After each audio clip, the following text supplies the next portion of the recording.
there's a box on my gun bench. Let's see if I can do one of those goofy YouTube unboxing videos.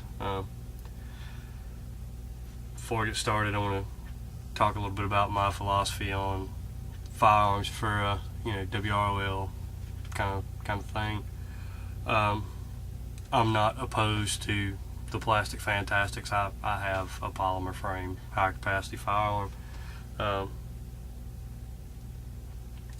But we're going to talk about what you really need to think about with the philosophy of arming yourself for those kind of situations. There seems to be a lot of people out there who think that high capacity, assault weapons and handguns are the way to approach the situation. And with the potential bans, believe me, get them if you can.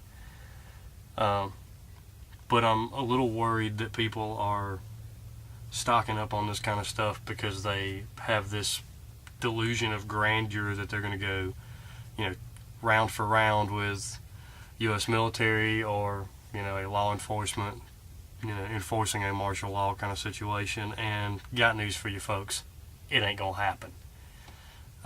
Your 30-round AR-15 or 17-round Glock is not going to stand a chance when 6 to 12 guys roll up in an up-armored vehicle with belt-fed weapons and fully automatic assault rifles. You don't stand a chance. I was in the military. I have that training, and I wouldn't stand a chance. So, we need to come back to earth with this kind of stuff. Now, that being said, Glocks are fantastic weapons, and if you want to carry a weapon that has a lot of rounds, I don't blame you. I'm not above it myself.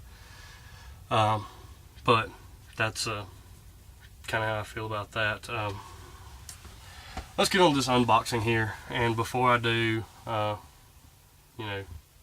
lot of people are going to disagree with me about this being a go to war kind of gun. I don't think it is a go to war kind of gun. I think it's a gun that needs to be purchased, and it's not a bad firearm to own. James Yeager would probably beat me over the head with a Glock or something, but don't kill me, Mr. Yeager. I swear to God, I'm on your side. Let's get on to this product here. What I have is a Springfield Armory here. It's not a great box, but it's not a bad one. It's better than what Smith & Wesson gives you. Inside here, we've got a holster, adjustable for tension. We'll talk about that in a minute.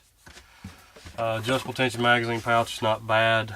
It's better than what you get with an XD or XDM.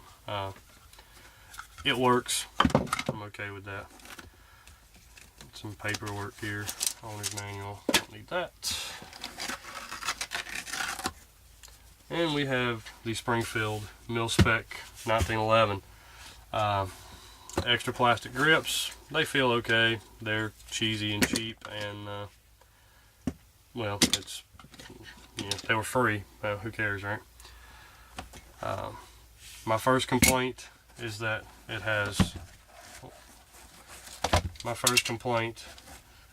only comes with 2 magazines, and they're GI unstabilized follower magazines. They seem to work fine, but 7 rounds, upgrade 1 more, why not, right?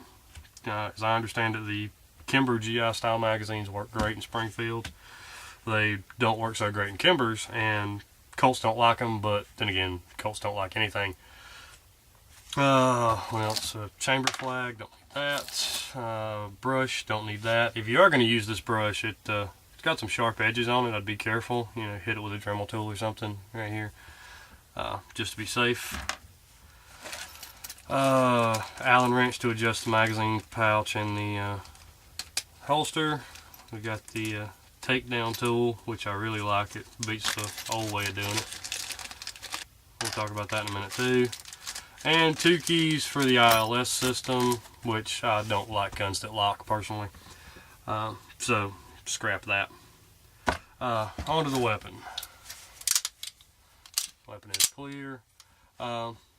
This is a close reproduction of the World War II style 1911, which short trigger, arch mainspring housing. It does have some upgrades over the GI model, which I'm not even sure they make anymore, in that it's got the lowered and float ejection port, which, you know, seems to work fine. It's got some high profile combat sights. They're nothing special, kind of hard to change. It's not dovetailed on the front. What we got here? Beveled magazine well, that's kind of nice, especially with those thin magazines. A lot of times beveled magazine wells I feel are a bit overkill, but you know, this doesn't change the dimensions of the weapon, and it does help with these single stack magazines quite a bit. You know, Coca-Cola grips, the cross cannon grips.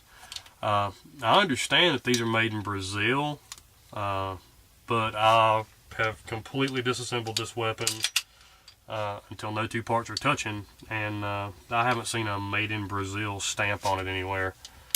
So I'm not sure. Finishes, it's Parkerized finish. It not all that great, but it's not bad. It seems to get the job done. But one of the upsides to owning something like a 1911 and Glock too, for that matter, for a prepping situation, is that you can stock up parts.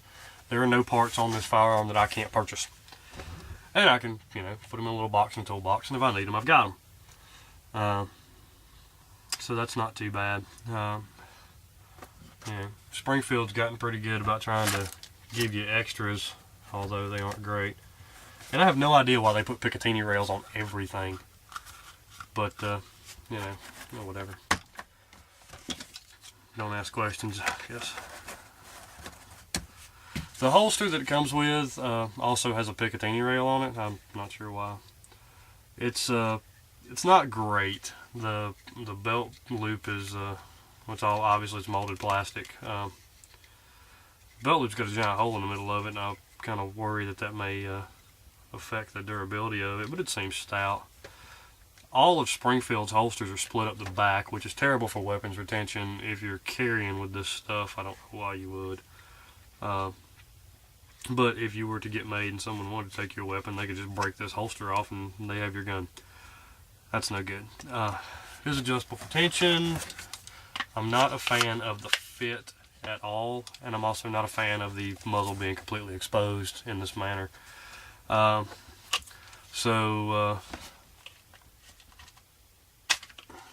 recommendation there is, you know, get you a Galco, get you a Blackhawk, something to that effect. No, you know, any other holster is better than that. But it does allow you to carry out of the box, so that's an upside. The takedown tool, which you can make these yourself, by the way, but they do include one, is a little 80-degree bent piece of steel here. For the mainspring housing, when you're disassembling this weapon, if you rock the hammer back, you insert this into the mainspring housing, and then upon lowering the hammer, it's now tightened up. It's holding the tension of the mainspring for takedown. Cock the hammer, take it out. So that's, I mean, you know, could have made that, but, you know, hey, it's included, right?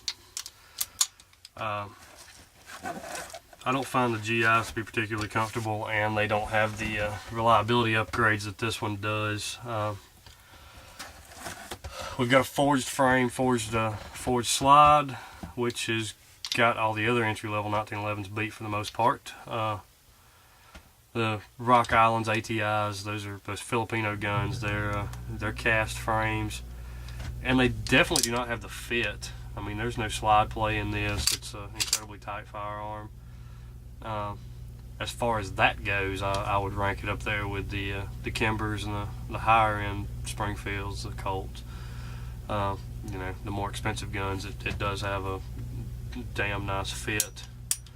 Safety's very positive, which is something you don't get very often on the Rock Islands. They're kind of mushy.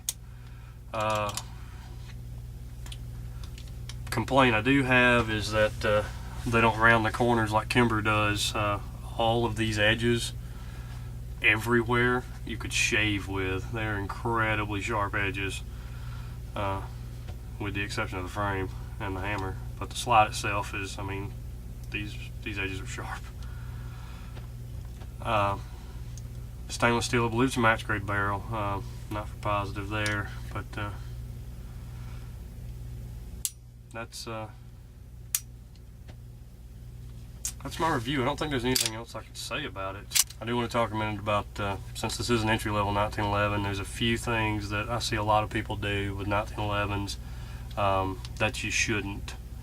One of those is dropping the slide on empty chamber. If you snap this slide closed, that fixed ejector tends to smash into the bolt face a little bit. The round acts as a shock absorber when you're snapping it closed on a loaded magazine, slows everything down, but the weapon wasn't designed for the stresses that are applied to it when you drop the slide under spring tension. And while we're on that, let's go ahead and talk about putting a round in the chamber and dropping the slide on it.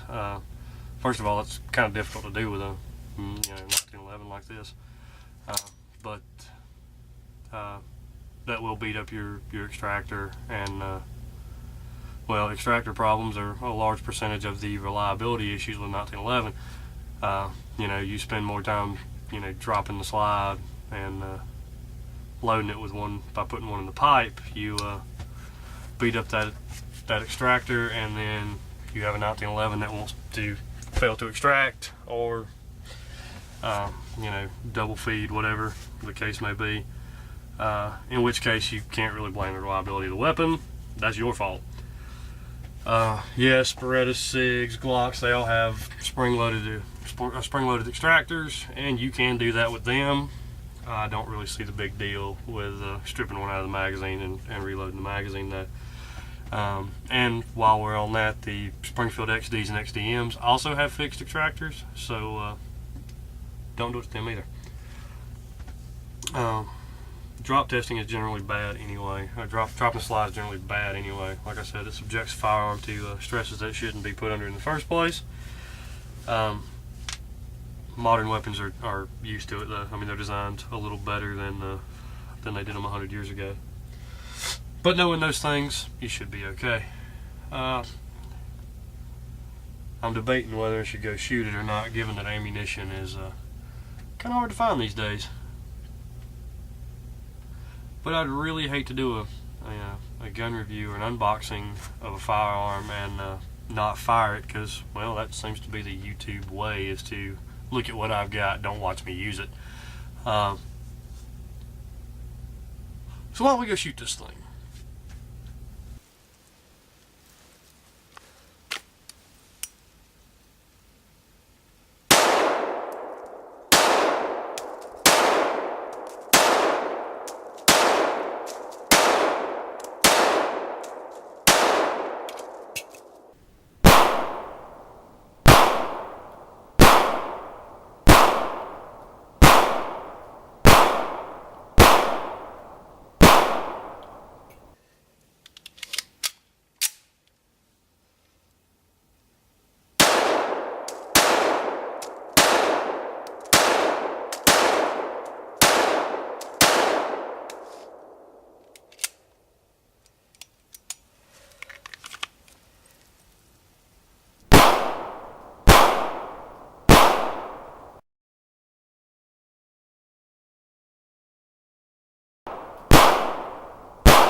Well, there you go, folks. That's the Springfield Mil-Spec 1911.